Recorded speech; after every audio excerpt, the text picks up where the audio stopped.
ఈ పాడ్కాస్ట్ నచ్చితే లైక్ చేయండి, షేర్ చేయండి, సబ్స్క్రైబ్ చేయండి, ఫాలో అండి. చాలా సంవత్సరం లాంటి మాట. ఒక అడవికి చాలా కష్టం వచ్చిందట.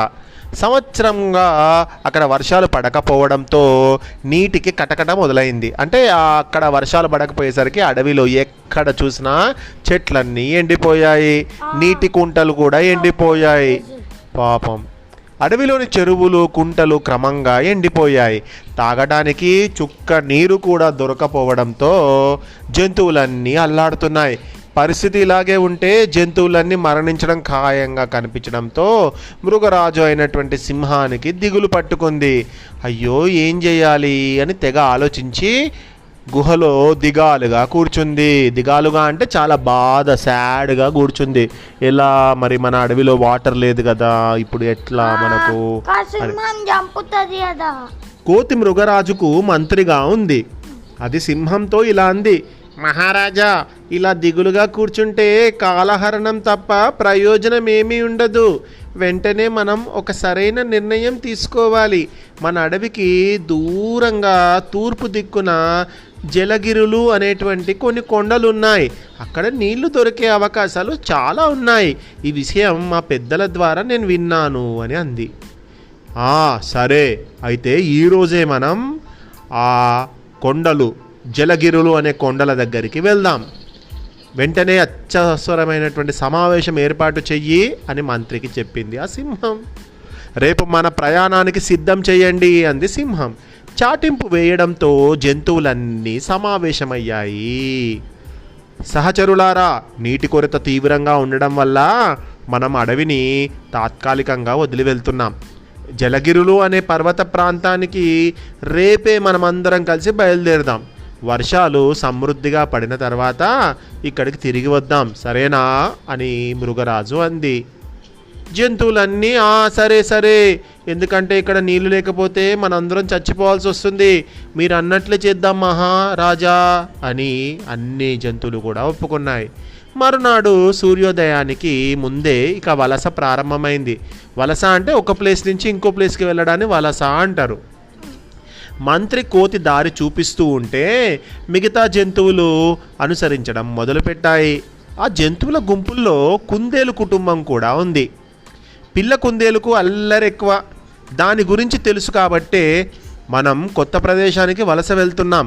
ఆ ప్రదేశం గురించి ఎవరికీ తెలియదు. నువ్వు జాగ్రత్తగా మమ్మల్ని అనుసరించాలి, తప్పిపోతే నిన్ను తిరిగి పట్టుకోవడం కష్టం అని తన తల్లి కుందేలు జాగ్రత్తలు కూడా చెప్పింది.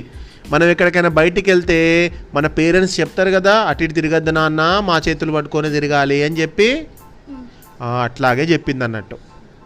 అలా వెళ్తుండగా పిల్ల కుందేలుకు పూల మొక్కలున్న పొద కనిపించింది.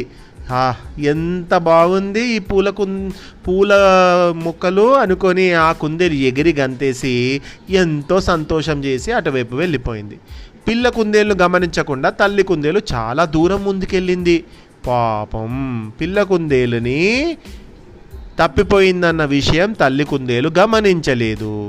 కాసేపటికి పిల్ల కుందేలు ఈ లోకంలోకి వచ్చి చూస్తే ఎవరు చుట్టుపక్కన లేరు.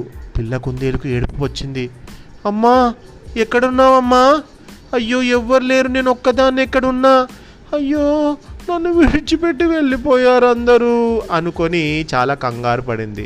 విషయం తెలుసుకున్న సింహం కొన్ని జంతువులను తోడుగా ఇచ్చి పిల్ల కుందేలు వెతకడానికి పంపింది. అదృష్టం కొద్దీ వాటికి కాసేపటికే పిల్ల కుందేలు కనిపించింది. తల్లి కుందేలు ఏడుస్తున్నా దాన్ని అక్కున చేర్చుకొని ఓదార్చింది. అయ్యో నాన్న, నువ్వు ఎట్లా వెళ్ళిపోయావురా బేటా, నేను చెప్పాను కదా నువ్వు తప్పిపోతావని చెప్పి, నా చేయి పట్టుకొని నడవమన్నా కదా అమ్మా, మరి నేను అక్కడికి వెళ్తే నువ్వు నన్ను చూడలేదమ్మా అని చెప్పింది.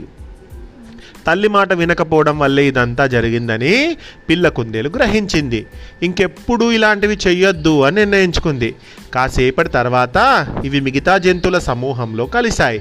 మంత్రి కోతి చెప్పినట్లుగానే జలగిరుల్లో చాలా నీళ్లున్నాయి. వర్షాలు పడేంత వరకు అవి అక్కడే నివాసం ఉండి తర్వాత అవి తమ అడవైన నిత్యహారితానికి తిరిగి వచ్చేశాయి. పిల్లలు పెద్దలు చెప్పిన మాట అందుకే వినాలి. బయటికి వెళ్ళినప్పుడు కూడా మీరు మీ పేరెంట్స్ తోటే ఉండాలి. అర్థమైందా? పిల్లలు మీరు కనుక మీ పేరెంట్స్ చేయి విడిచిపెట్టి వెళ్ళిపోతే ఏం జరుగుతుంది? తప్పిపోతారు.